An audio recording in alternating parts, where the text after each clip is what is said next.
In this tutorial, we will see how to review your students' grading and chat history. The first step is to click on Sessions.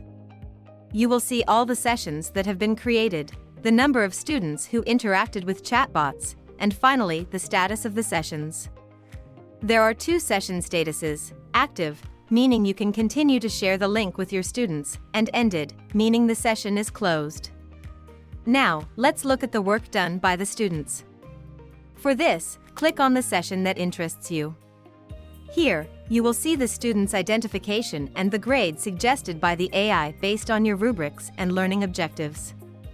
Please note that the grade suggested by the AI may take a few minutes to appear after a session has ended. Additionally, you can view the duration of the interaction between the student and the chatbot, as well as the submission date and status. Simply click on the student in question to review the grading. On the left, you have the report following the work done by the student, and on the right, the chat history between the AI and the student, to better understand how the student interacted. And there you have it. If you have any questions or need further assistance, feel free to reach out through the Mizou support chat or check out our private Facebook group.